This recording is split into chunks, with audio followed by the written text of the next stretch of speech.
রাসূলুল্লাহ সাল্লাল্লাহু আলাইহি ওয়াসাল্লাম যখন রজবের চাঁদ আগমন করত, রজবের চাঁদ দেখার থেকে আরম্ভ করে আমাদের প্রিয় নবী এই দোয়াখানা পাঠ করতেন, আল্লাহুম্মা বারিক লানা ফি রজব ওয়া শাবান ওয়া বাল্লিগনা রমাদান। রাসূলুল্লাহ সাল্লাল্লাহু আলাইহি ওয়াসাল্লাম তার যেই জবান ছিল ওই জবান কি কিয়ামত পর্যন্ত আর কারো আসবে? মুসলমান কথা বলেন। আমাদের প্রিয় নবী পাক জবান দ্বারা এত সুন্দর একটা দোয়ার আমল করেছেন এবং আমাদেরকেও শিখাইয়ে দিয়ে গেছেন, আল্লাহুম্মা বারিক লানা ফি রজব ওয়া শাবান ওয়া বাল্লিগনা রমাদান। আমাদের প্রিয় নবী দোয়া শিখাইছেন, তিনি দোয়া করতেন, আয় আল্লাহ রজব শাবানের পূর্ণ বরকত দান করেন, রমজান পর্যন্ত হায়াত বাড়ায়া দেন। চিল্লায় বলেন সুবহানাল্লাহ। হায়াতের মালিক কে? কথা বলেন আল্লাহ। যদি আল্লাহ কারো হায়াত দান করেন, গোটা পৃথিবীর সমস্ত মানুষ মিলেও কিন্তু তাকে হত্যা করতে পারবে না। কথা ঠিক কিনা বলেন? যদি কারো হায়াত থেকে থাকে, গোটা পৃথিবীর সমস্ত মানুষ যতই বিষ খাওয়াক, যতই ষড়যন্ত্র করুক না কেন, যদি হায়াত থেকে থাকে ওই বান্দা বান্দির হায়াতের কমতি আসবে না। তারপর যদি কারো হায়াত শেষ হয়ে যায়, গোটা পৃথিবীর সমস্ত ডাক্তার কবিরাজ যতই আইসিইউতে ভর্তি করেন আর লাইফ সাপোর্টে নিয়ে যান, যদি হায়াতের দরজা শেষ হয়ে যায়, পৃথিবীর কোনো পড়ার শক্তি হায়াত বাড়াইতে পারবে না। কথা ঠিক কিনা বলেন? ও ধইপাড়া, বরকাপুর, হাসামপুর, নারায়ণপুরের মুসলমান, আমার প্রাণপ্রিয় এলাকার মানুষ, কথাগুলো গভীর মনোযোগ দিয়ে শুনবেন। আল্লাহর নবী দোয়া করেছেন, আল্লাহ রজব শাবানের বরকত দান করেন, রমজান পর্যন্ত হায়াত বাড়ায়া দেন। এই দোয়ার মধ্যে ফায়দা আছে কিনা বলেন? এই যে রজব মাস চলতেছে, যখন রজব শেষ হয়ে যাবে, শাবান মাসে যদি দোয়া করেন, তখন তো আর রজব মাস থাকবে না। কিন্তু কোন বান্দা যদি শাবান মাসেও দোয়া করে, আল্লাহুম্মা বারিক লানা ফি রজব ওয়া শাবান ওয়া বাল্লিগনা রমাদান, কথাগুলো গভীর মনোযোগ দিয়ে শুনবেন বাবাজিরা, পর্দার অন্তরালের আমার মা বোনেরা, খুব মনোযোগ। শাবানে যখন কোনো বান্দা বান্দি দোয়া করবে, আল্লাহুম্মা বারিক লানা ফি রজব ওয়া শাবান, রজব তো শেষ হয়ে গেছে, শেষ হয়ে গেছে না? শাবানে দোয়া করতেছে, আল্লাহ রজব শাবানের বরকত দান করেন। এই দোয়াটির অর্থ হচ্ছে, আয় আল্লাহ যেহেতু রজব শেষ হয়ে গেছে, আগামী রজব পর্যন্ত আমার হায়াতের দরজা বাড়ায়া দাও। দোয়াটির একটা গোপন তথ্য আপনাদেরকে দিলাম। আমার কথাটি কি বুঝতে পারছেন বাবাজি? কষ্ট হচ্ছে কথা বুঝতে? অর্থাৎ এই যে রজব তো শেষ হয়ে যাবে, শেষ হবে কিনা বলেন? শাবানে যদি রজবের দোয়া করেন, আল্লাহ যদি দোয়া কবুল করে থাকে, খুশি হয়ে যায়, বলবে, যা বান্দা বান্দি, তোর আগামী বছর রজব পর্যন্ত আমি হায়াত দিয়ে দিলাম। সুবহানাল্লাহ। আমার প্রাণপ্রিয় এলাকার মুসলমান, কুরআনুল কারীম থেকে আমি সূরাতু আলাম নাশরার একখানা আয়াতে কারিমা তেলাওয়াত করেছি। আমার আল্লাহ তাআলা বলেন, ওয়া রাফা'না লাকা যিকরাক। সকলে মহব্বতে পড়েন আল্লাহু আকবার। মহান রব্বুল আলামিন কত সুন্দর করে আমাদের নবীর ব্যাপারে ঘোষণা করেছেন। হে নবী, ওগো নবী, আপনার সম্মান ইজ্জত, আপনার আলোচনাকে আমি বুলন্দ করে দিলাম। এই কথা কে বলেছেন? স্বয়ং আল্লাহ নিজেই বলেছেন, ওয়ারাফা'না লাকা লাকা যিকরাক, হে নবী আমি আল্লাহ নিজেই আপনার আলোচনা বৃদ্ধি করে দিলাম, আমি আল্লাহ নিজেই আপনার আলোচনা করি। গোটা পৃথিবীর মানুষকে আমি আদেশ দিলাম তারা যেন কিয়ামত পর্যন্ত আপনি নবীর আলোচনা করে। এই কথা কে বলেছেন? মুসলমান কথা বলবেন। আল্লাহ নিজেই বলেছেন আমাদের নবীর আলোচনা আল্লাহ নিজেই করেন, আমাদের নবীর সম্মান ইজ্জত আল্লাহ নিজেই দান করেছেন। অতএব কিয়ামত পর্যন্ত যদি কালেমা পড়ে নিজেকে মুসলমান দাবি করি, রসুলের আলোচনা ব্যতীত ঈমান রাখা অসম্ভব। কথা ঠিক কিনা বলেন? যেই মজলিসে যেই ময়দানে রসুলের পাকের আলোচনা করা হয় না, ওই মজলিস আল্লাহর দরবারে কবুল হয় না। ও মুসলমান, রসুলের আলোচনা মাইনাস করে যদি ইমানদারি হওয়া যায়, তো রসুলের আলোচনা মাইনাস করে যদি খাঁটি মুত্তাকিন ওলিয়া আওলাদি হওয়া যায়, তো আমার আল্লাহ প্রতিটা আমলের ধাপে ধাপে আল্লাহর নবীর আলোচনা দিয়ে রেখেছেন। কথা ঠিক কিনা বলেন? ও মুসলমান, আজকে কিছু আলোচনা করব মন থেকে। যদি আপনারা শোনেন, মনোযোগ দিয়ে শুনতে হবেন প্রথম থেকে, না হলে কথা বুঝবেন না। আমলের ক্ষেত্রে একজন মানুষ যখন পৃথিবীতে ভূমিষ্ঠ হয়, সর্বপ্রথম তার ডান কানে আজান দেওয়া হয়, বাম কানে কামত দেওয়া হয়। কথা ঠিক কিনা বলেন? এটা কিন্তু আমাদের প্রতি নির্দেশ। যখন কোনো বান্দা বান্দির ছোট শিশু মাসুম বাচ্চার ডান কানে আজান দেওয়া হয়, আজানের মধ্যেও আমাদের নবীর নাম আছে কিনা কথা বলেন? রসুলের নামবিহীন আজান হতে পারে না, রসুলের নামবিহীন আজান কবুল হতে পারে না। হযরতে হাবশী বিলাল রাদিয়াল্লাহু তাআলা আনহু এত বড় মাকামের সাহাবী হয়েছিলেন রসুলের অনুসরণ মহাব্বতের কারণে। কথা ঠিক কিনা বলেন মুসলমান?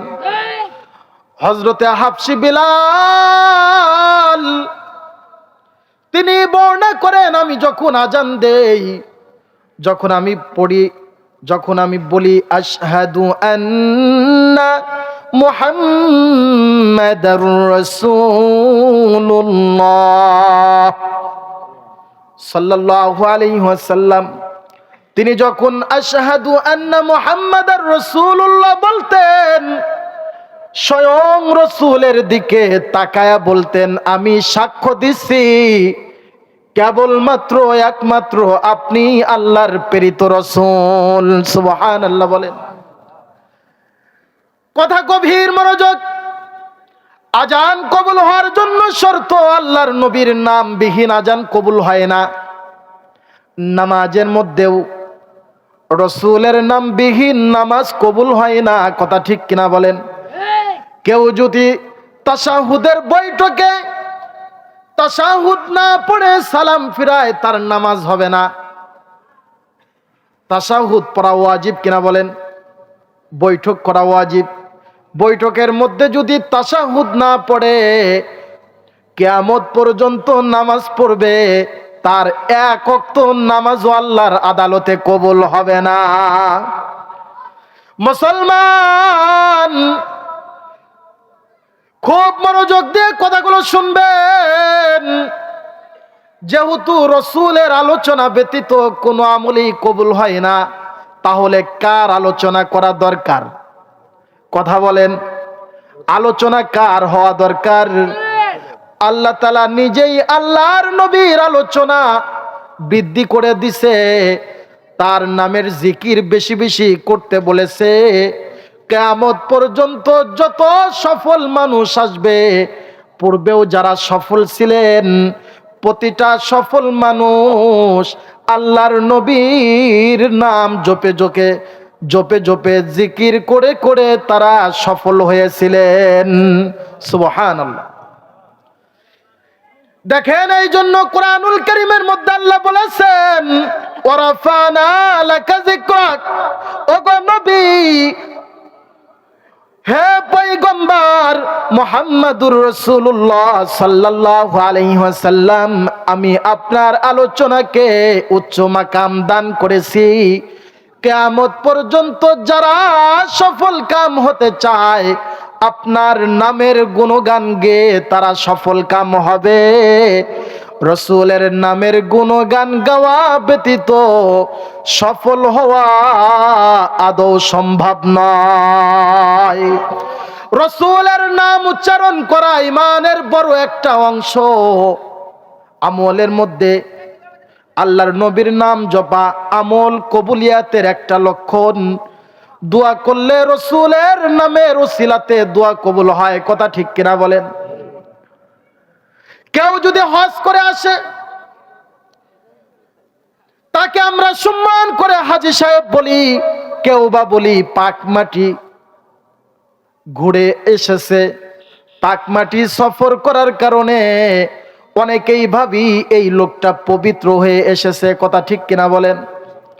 আল্লাহর নবী হাদিস শরীফের মধ্যে বলেন যে আরাফার ময়দানে অবস্থান করে, যখন আরাফার ময়দানে অবস্থান করে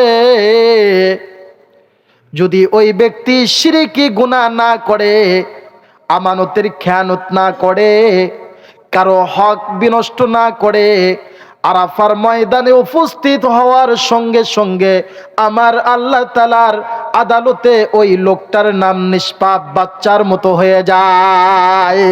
সুবহানাল্লাহ।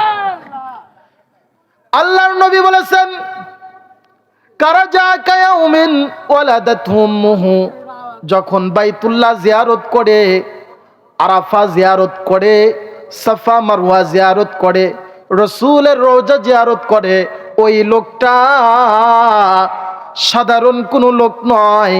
সবে ভূমিষ্ঠ হয়েছে এমন বাচ্চাকে কিন্তু কেউ গুনাহগার বলবে না।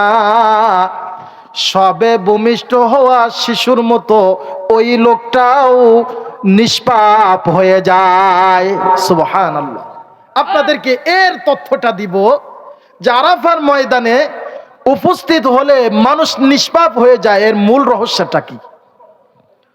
হযরত নবী আদম আলাইহিস সালাতু ওয়াস সালামের নাম শুনেছেন কিনা বলেন? পৃথিবীর প্রথম মানব এবং প্রথম নবী, যাকে আল্লাহ তাআলা প্রথম নবী হিসাবে দুনিয়ার জমিনে পাঠাইছিলেন, কথা ঠিক কিনা বলেন? হযরত নবী আদম আলাইহিস সালাতু ওয়াস সালাম 350 বছর ভরে আল্লাহর কাছে রুনাজারি করেছেন, তওবা করেছেন, কবুল হয় না। শেষের বেলায় আরাফার ময়দান থেকে আল্লাহর কাছে বলতেছে, ওগো মালিক,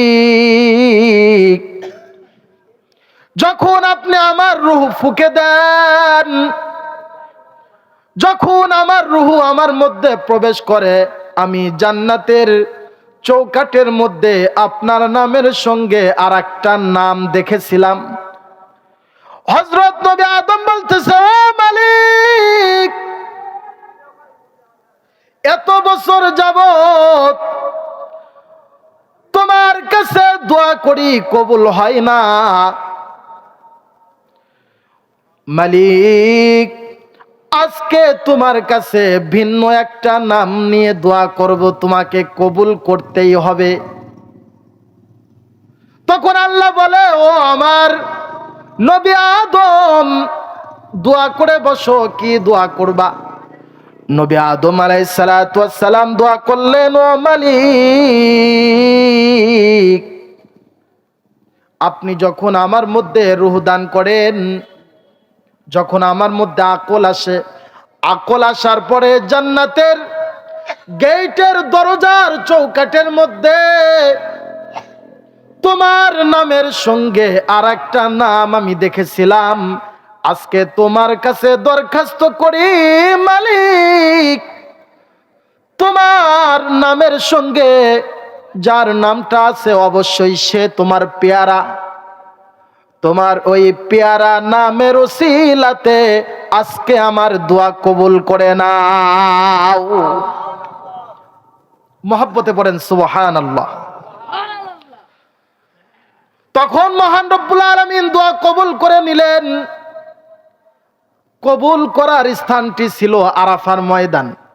কোথায় ছিল? কথা বলেন। ওয়াজ বুঝতেছেন তো? না বুঝলে বলবেন যে আপনার কথা বুঝতেছি না। আরাফার ময়দানে প্রথম দোয়া কবুল হয়। পৃথিবীর প্রথম দোয়া কবুল হয় কোন ময়দানে? আরাফার ময়দানে। ওসিলা ছিল কোনটা? কথা বলেন। আমার মনে হয় আমার বাবাজিরা ওয়াজ বুঝতেছে না। ওসিলা ছিল কোনটা? আল্লাহর নবীর ওসিলাতে দোয়া করছিল। সর্বপ্রথম দোয়া কবুল হয় আদম আলাইহিস সালামের, যেহেতু তিনি প্রথম মানব। কথা ঠিক কিনা বলেন? পৃথিবীর প্রথম মানব কে ছিলেন? আদম আলাইহিস সালাম। প্রথম নবীও ছিলেন আদম আলাইহিস সালাম। তাহলে দোয়া সর্বপ্রথম কে করেছেন? আদম আলাইহিস সালাম। সর্বপ্রথম দোয়া আল্লাহ কবুল করেছেন। কার দোয়া কবুল করেছেন? আদম আলাইহিস সালামের। এই দোয়াটির ওসিলাটি কি ছিল? আল্লাহর নবীর ওসিলাতে দোয়া করেন। আল্লাহ প্রথম দোয়া কবুল করেন আরাফার ময়দানে। এখন আসেন, যার কারণে আরাফার ময়দানের এত দাম, কিয়ামত পর্যন্ত মানুষ পবিত্র আরাফার ময়দানে তারা সওয়ার হবে, চলাচল করবে।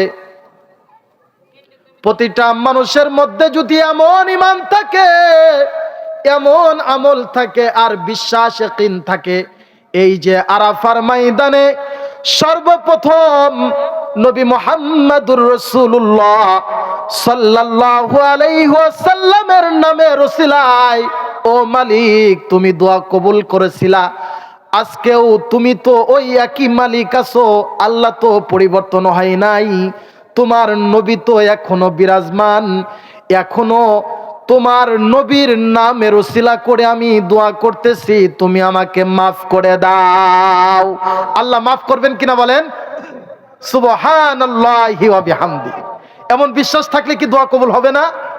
যদি আপনার মুখ থাকে, ওরকম মুখ থাকে আর এমন বিশ্বাস থাকে, যদি এটা ইয়াকিনে রাখতে পারেন যে যেহেতু আদম নবীর প্রথম দোয়া আল্লাহ নবীর ওসিলাতে আল্লাহ আরাফার ময়দানে কবুল করেছিলেন, ওই আল্লাহ যেহেতু এখনো আছে, আমাদের নবীও যেহেতু এখনো আছে আখিরি পয়গম্বর, তাহলে আমার দোয়াও কবুল হবে। হবে কিনা বলেন?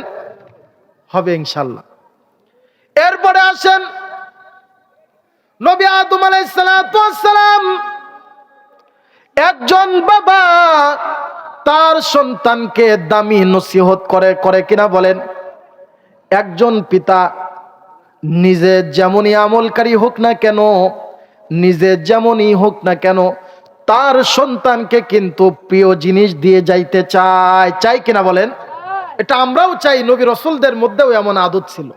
সন্তানকে কিন্তু সঠিক তথ্য দিয়ে যায়, সঠিকটা বলে যায়। বা প্রতিটা পিতামাতা চায় যে আমি যেমনই হই না কেন আমার সন্তানটা যেন সাকসেসফুল হয়। এমন চান না আপনারা? প্রত্যেকেই কিন্তু চায়। পিতা দিনমজুর, কিন্তু ওই পিতার মনে স্বপ্ন যে আমার সন্তান যেন ভালো আলেম হয়, বিশেষ ক্যাডার হয়, ভালো ডাক্তার হয়। এরকম স্বপ্ন আছেন আপনাদের মধ্যে? তদ্রূপ ভাবে নবী রাসূলগণের মধ্যেও এমনটা ছিল। তারা যখন কোনো ভালো আমলের তথ্য দিয়ে যাইতেন, সত্য তথ্য দিয়ে যাইতেন, ভালো আমল সম্পর্কে সন্তানাদিদেরকে শিখাই দিয়ে যাইতেন। হযরত আদম নবী আলাইহিস সালামের একজন সন্তান, তার নাম ছিল শীস আলাইহিস সালাম। তিনি নবী ছিলেন। একবার নবী আদম তার সন্তানকে বলতেছে, ও আমার কলিজার টুকরা সন্তান শীস, যদি জীবনে কোনো দুয়াতে ঠেকে যাও, যদি জীবনে কোনো দোয়া কবুল করাইতে চাও, তখনই আমি 350 বছর ভরে যেই নবীর ওসিলা দিয়ে দোয়া চেয়ে আমার দোয়া কবুল হয়েছে, তুমিও তোমার দোয়া কবুল করানোর জন্য ওই নামের ওসিলাটা দিবা। সুবহানাল্লাহ। কাকে শিখাইছে? শীস নবীকে শিখাই দিয়ে গেছে যে তুমি ওই যে মুহাম্মদ, কত সুন্দর নাম। মুহাম্মদ নামের অর্থই তো প্রশংসনীয়। সুবহানাল্লাহ বলেন। নামটাই তো কত দামি নাম। কিয়ামত পর্যন্ত এই নামওয়ালারাও যারা আসবে, যাদের নামের সঙ্গে মুহাম্মদ, আমরা কিন্তু আমাদের নামের সঙ্গে মুহাম্মদ অংশটা কাটি না। কাটি কি বলেন? এটা প্রশংসনীয়, সম্মানিত নাম। কিয়ামত পর্যন্ত এই নামের একটা গুণ থাকবে, যার কারণে আজও মুসলমান নামের শুরুতে মুহাম্মদ লাগাই কিনা বলেন? নামের শুরুতে মোহাম্মদ লাগানোটা এটার নামের বড় একটা সৌন্দর্য। যার নামের সঙ্গে মোহাম্মদ নেই, কেমন যেন মনে হয় তার নামটা অপূর্ণ হয়ে আছে। যার নামের শুরুতে মোহাম্মদ আছে, মনে হয় এর নামটা পূর্ণাঙ্গ হয়ে গেছে। সুবহানাল্লাহ। নামের একটা মহাগুণ আল্লাহ নিজে আলোচনা করেছেন আল্লাহর নবীকে, তার আলোচনাকে বলন্দ করে দিয়েছেন। কিয়ামত পর্যন্ত আমরাও রসূলের আলোচনাকে বলন্দ করে দেব এবং মানুষকেও শিখায় যাব ইনশাআল্লাহ। প্রিয় এলাকার মুসলমান, রসূলের নামের এতই গুণ, যখনই কেউ কোনো দোয়া করার পরিবেশ পাইতো, সুযোগ পাইতো, দোয়ার মধ্যে আল্লাহর নবীর মুবারক নামের ওসিলা দিয়ে দোয়া প্রার্থনা করত। যেমন নবী ইব্রাহিম আলাইহিস সালাতু ওয়াস সালাম, তার যখন সুযোগ আসলো আল্লাহর ঘর নির্মাণ করা, পুনর্নির্মাণ করা, হযরত নবী ইব্রাহিম আলাইহিস সালাতু ওয়াস সালাম যখন আল্লাহর ঘর পুনর্নির্মাণ করলেন, যখন কাজ করতেছে, রাজমিস্ত্রি হচ্ছে হযরত নবী ইব্রাহিম আলাইহিস সালাতু ওয়াস সালাম, আর জোগালিয়া হচ্ছে তার কলিজার টুকরা সন্তান ইসমাইল আলাইহিস সালাম। সুবহানাল্লাহ বলবেন না একবার?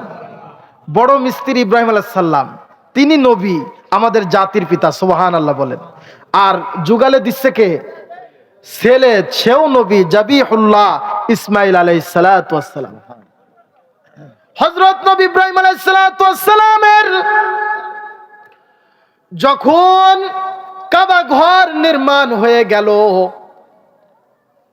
তখন আল্লাহ তাআলা তার প্রতি রাজি খুশি হয়ে গেছে। দেখেন, মহান রব্বুল আলামিন রাজি খুশি হয়ে তার পয়গম্বরকে বলতেছে, ও পয়গম্বর, ও খলিলুল্লাহ, তুমি তো আমাকে রাজি খুশি করেছো, আমার ঘর কত সুন্দর করে নির্মাণ করেছো, তোমার প্রতি আমি রাজি খুশি, তুমি আমার কাছে দোয়া কবুল করো, আমি তোমার দোয়া কবুল, তুমি আমার কাছে প্রার্থনা করো, দোয়া করো, তুমি আমার কাছে দোয়া করো, আমি তোমার দোয়া কবুল করে নেব। সুবহানাল্লাহ। দেখেন, আল্লাহ একটা সুযোগ দিলেন ইব্রাহিম নবীকে। ইব্রাহিম আলাইহিস সালাম সুযোগ হাতছাড়া করে নাই, সম্পদ টম্পদ কোনো কিছুই চাই নাই। দেখেন কি চাইছে হযরত নবী ইব্রাহিম আলাইহিস সালাম, সুযোগ পেয়ে দোয়া করতেছে। وَإِذْ يَرْفَعُ إِبْرَاهِيمُ الْقَوَاعِدَ مِنَ الْبَيْتِ وَإِسْمَاعِيلُ رَبَّنَا تَقَبَّلْ مِنَّا إِنَّكَ أَنْتَ السَّمِيعُ الْعَلِيمُ। নবী ইব্রাহিম আলাইহিস সালাম তার কলিজার টুকরা সন্তান দুইজনই আল্লাহকে রাজি খুশি করার জন্য আল্লাহর প্রিয় ঘর নির্মাণ করছে। কোন ঘর কথা বলেন? বাইতুল্লাহ, কাবা ঘর নির্মাণ করলেন।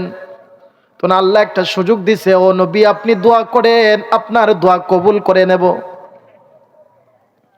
ইব্রাহিম আলাইহিস সালাম দোয়া করলেন, ربنا وابعث فيهم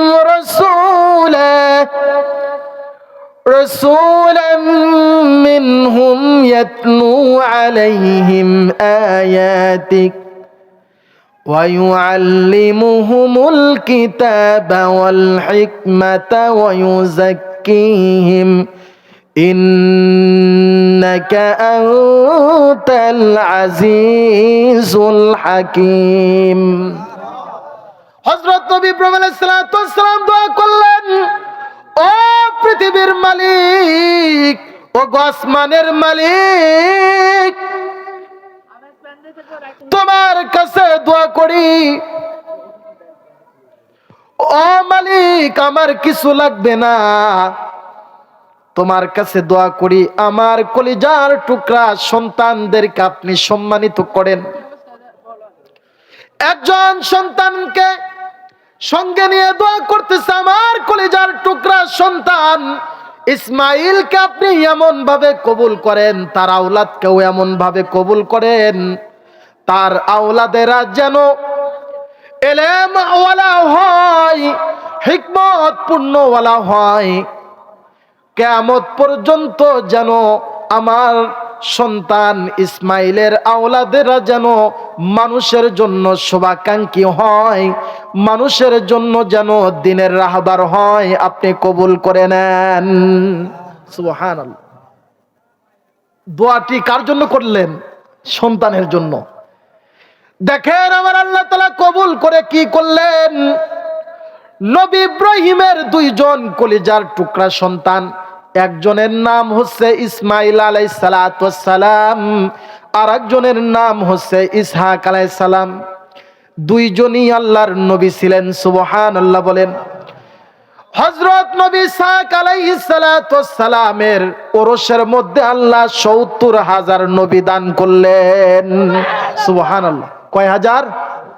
৭০,০০০। ওসিলাটা কার? আল্লাহর নবীকে রেখে দিছেন। আর একটা সন্তানের জন্য দোয়া করলেন। আমার আল্লাহ বললেন, ও ইব্রাহিম, আপনার এক সন্তানকে দান করলাম ৭০,০০০ নবী, তোমার আর এক সন্তানকে মোটে একজন নবী দান করলাম, কিন্তু ওই একজন নবী এত পাওয়ারওয়ালা, ওই ৭০,০০০ নবী নয়, কিয়ামত পর্যন্ত যত নবী আগমন করবে সমস্ত নবীদের সরদার রূপে ইসমাইলের ওরসে একজন নবীকে দান করে দিলাম। চিল্লায়ে বলেন সুবহানাল্লাহ। নারে তাকবীর, নারে তাকবীর।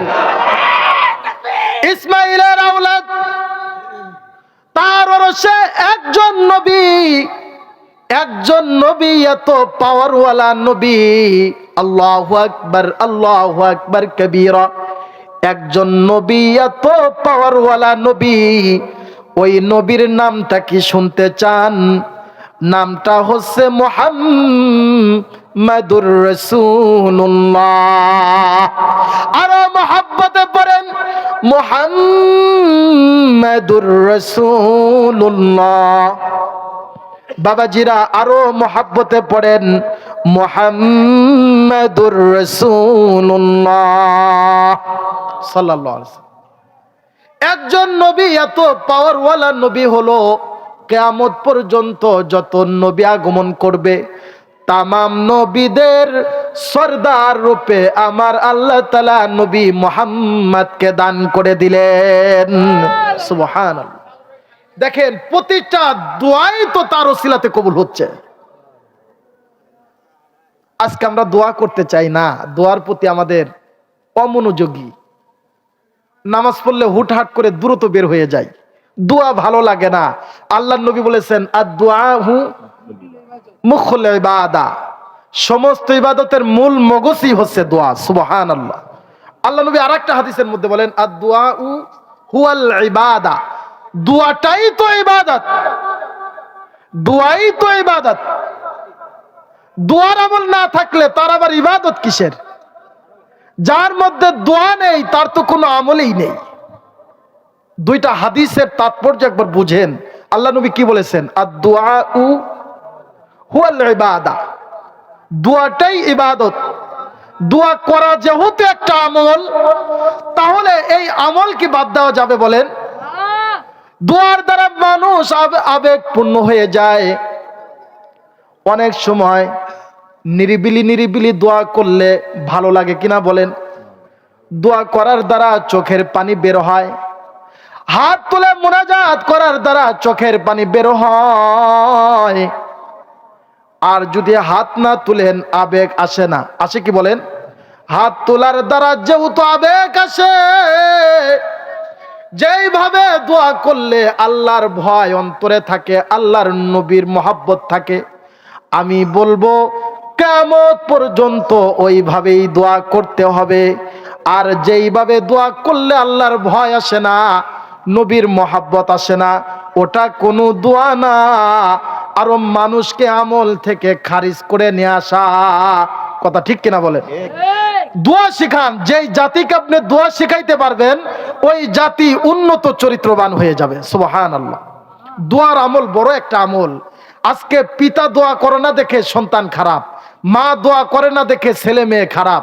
বাবা মার যদি দোয়ার আমল থাকতো সন্তান আদিদের মধ্যে আসর পড়বে।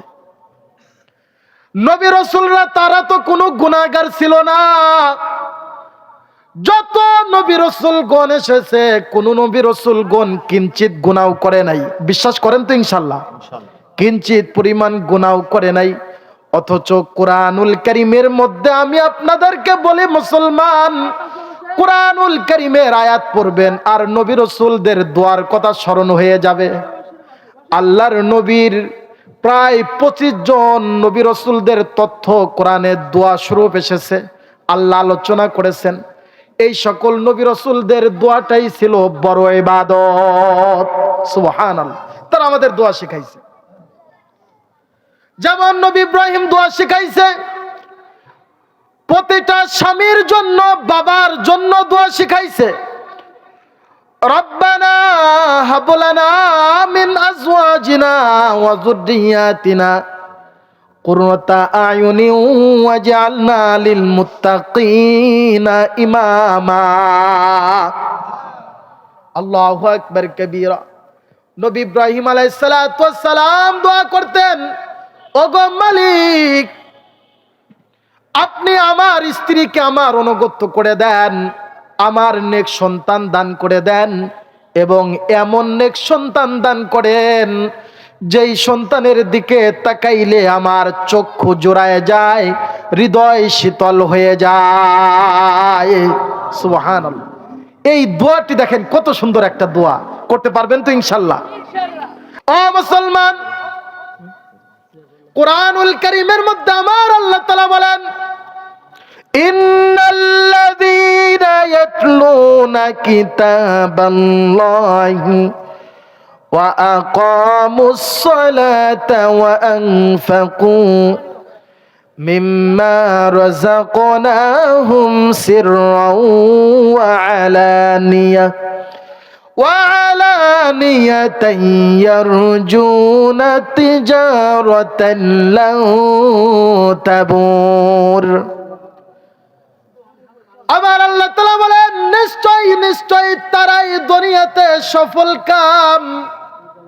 4 শ্রেণীর মানুষ দুনিয়াতে বেশি সফল কাম। কয় শ্রেণীর মানুষ? কথা বলেন মুসলমান।